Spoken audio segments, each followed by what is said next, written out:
Hey guys, All in Crypto here, and welcome back, ladies and gentlemen, for another YouTube video. I hope you've all had a fantastic week so far.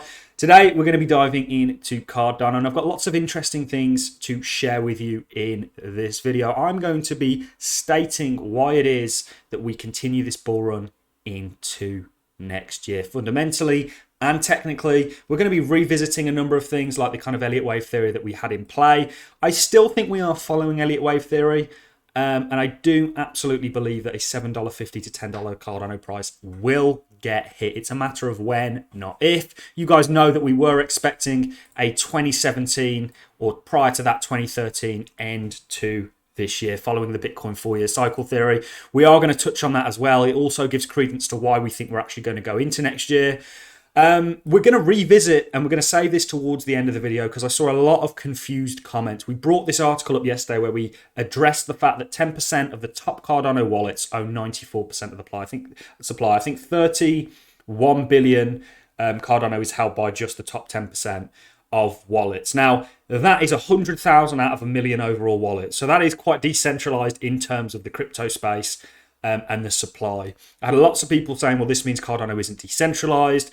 All manner of madness that just simply isn't true in the comments. I was going to bring some of those comments up to address, but I think that would be quite unfair, and I don't want to put anybody on the spot. Those comments are all there for people to read on yesterday's video, but people really misinterpreted this. And in actual fact, what was a very bullish argument for Cardano, because this top 10% has just grown. They've not sold despite the market volatility. They've continued to grow and hold on to their ADA, and that's a huge amount of confidence. But people spin things and very pick and choose with what they hear and what they don't, and don't really compare Cardano's supply and its saturation to other coins like Bitcoin, for example, which 10% of the top wallets hold 99% of the supply, or perhaps the fiat system, which is even worse. You have 6 people that own more wealth than the bottom half of the population, 3 or 4 billion people. So there's lots to get into, guys. I'm also going to really be reminding you of what's actually going on here. We've often compared cryptocurrencies with some of the stocks that came out of the internet. And I think this is a fair comparison to make. And I'm going to be playing you a couple of clips from the congressional hearing, 3 clips in total, where people are giving their opinions. These are the top crypto CEOs that were interviewed in front of Congress and what they think is actually happening with crypto. Guys, it is a very exciting time to be alive, and the sentiment in the markets just does not dictate that. I think this is largely due to a lack of understanding with what's actually at hand here, because this is a once in a generation, a once in a lifetime, I should say, opportunity that I believe has presented itself in the form of crypto. So let's get into the video, guys. Let's start with looking at the markets as a whole. Now, markets across the board saw a bit of an uptick. This was due to what Jerome Powell had essentially said in his speech regarding what the Federal Reserve's plan is to tackle monetary policy into the future. And there was lots of positives out of this. This was a lot less harsh. You're seeing a kind of sigh of release across markets as they've chosen to take more of a relaxed, chilled out approach to combating inflation and tapering off bond buybacks. And we are going to see stimulus to the economy in the form of bond purchasing into next year, and we won't get rate hikes, which is questionable whether we even will get them or we won't, because there's a number of variables that depends on, into sort of March. So I think markets are going to run, and I ultimately think that crypto, in terms of a bull market, is going to continue into next year. We've moved away. The space has evolved from being so tethered to the halvening that happens every 4 years, which causes the Bitcoin 4-year cycle theory, to a more mature market that will find its own ebb and flow, but of course have that deflationary pressure that will inflate the price in terms of USD value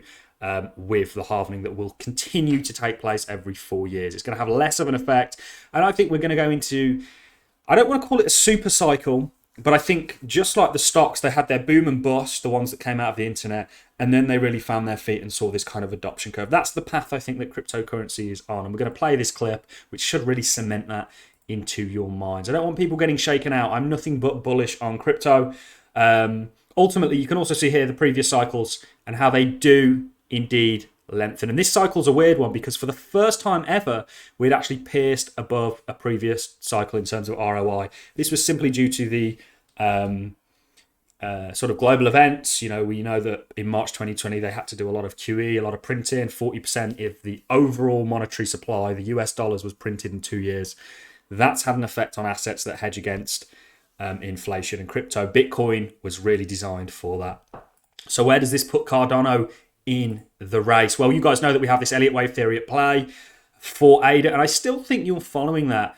I just think potentially, you know, it's taken longer than what we were expecting. We were expecting, and you guys know that we expected big things towards the end of the year. That doesn't look to be the case. Does that mean that that isn't coming? Absolutely not. We still believe that Cardano is quite easily going to get towards $10. It's a matter of if. It's a matter of when, not if, in my opinion. Things just take a little bit longer. Things don't always go according to plan. But once I've kind of reassessed the situation, I'm still very positive that something like Cardano, and in yesterday's video, one of the takeaways that people just completely ignored from this was we went back over the Grayscale report where they were saying that Cardano is exceptionally undervalued due to on-chain analytics and a plethora of reasons, the community, so on and so forth. I absolutely believe that Cardano is going to get to where Ethereum is in terms of market cap, which would be over a 10x from where we are currently. So that's sort of the prices I think we're going to get towards into the future. Are we going to follow from now on this kind of boom and bust 4-year cycle theory? The green vertical lines that I have are where the halvening takes place. You can see what happens to the price after. There's going to be an effect of the halvening within Bitcoin and crypto, which still follows Bitcoin. But ultimately, I think we go on more of a growth trajectory where we see shorter boom and bust cycles, but continuation like some of the .com stocks and something like Apple or Amazon that's an established asset. I think that's what's coming for Bitcoin. And I think potentially that's what's coming for Cardano. And there is the potential that this was your 1 wave, 2 wave. This was actually a 3 wave, and this was your 4th wave, and we're now going into that 5th wave. So we had kind of put the 4th wave down here. We had thought this was your 3 wave top, this was your 4th wave, and now you're embarking on your 5th wave, and you've got these 5 waves within it, which would have taken us towards sort of $7.50 to $10 if we had followed the 4-year cycle theory in a kind of bull run, blow off top fashion. But there's lots of ways you can look at this. You know, Elliott wave theory is exactly that. It's a theory. You haven't invalidated any kind of an Elliott wave theory to date. Reason being is you've just gone on to put in continual higher highs and higher lows, which is a bullish uptrend, or is a trending upwards market. And that is still the case today, ladies and gentlemen. And I do believe that's going to continue to be the case. When you look at what's around the corner for Cardano, how you can be anything but bullish is... it doesn't make sense to me, certainly when we know what's going on, what is taking place here with crypto. And that brings me on to my next point. I also want to point something out that I pointed out previously, but I think what we're seeing, you know, Cardano, this isn't an uncommon retracement for ADA where we see this big impulse, you retrace a lot of the move, but you see continuation. As long as you don't invalidate that low, you will see continuation, ladies and gentlemen. I'm still very confident and hold and are still accumulating as much Cardano as I possibly can, because I think this is going to be a major player within the crypto space. And hopefully everything that we've shown you on this channel has confirmed that. And you can see here, you had a very similar move back here, guys. You saw a big retracement, you came down, you fell to put in a lower low before continuation, and look at the run you had after that. That's what we're expecting, certainly when we know fundamentally what's going on with DeFi. All the technicals, all the on-chain data are screaming bullish. So I'm going to play this clip for you, and then we're going to address yesterday's the article that we covered in yesterday's video. Lots of very confused comments. Now, I take it that this isn't new news to me. This was just an article that summed it up brilliantly. This is life. You know, we know that you could start from scratch and divide the world's wealth amongst everybody. It would not be long equally among everybody. It would not be long before some people had more than others. That's life. People have got this kind of fantasy that everything in life is fair and everything should be divided equally. We're not promoting socialism here, guys. You know, this is how things are. And people looked at this article and said, well, that must be a bad thing. Well, a bad thing in comparison with what? And it doesn't mean that Cardano isn't decentralized. You know, when you really look at the numbers behind this, and that's what we're going to explain in just a second, because I think people got very confused with what I was saying here. Some people just completely didn't even read the thumbnail, didn't even read the title or the title of this article and said, well, that can't be right. 10 wallets own 94%, which is, if you're going to comment something, at least make what you're commenting truthful or a valid argument rather than just completely venting. Anyway, we'll get into it. But let's play this clip of what's really taking place here with crypto and what we have at hand.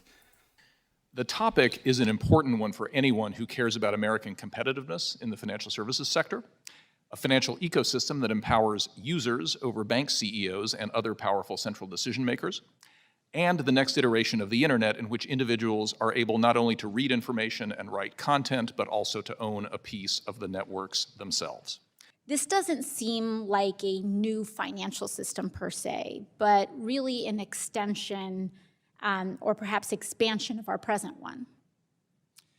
Well, I would disagree with that. I think what I believe we're seeing is a new open infrastructure layer on the internet, a missing infrastructure layer of the internet that is designed around value exchange and economic coordination, that is rooted in immutable data, the ability to interact with counterparties in a very, very safe way that hasn't existed before on the internet.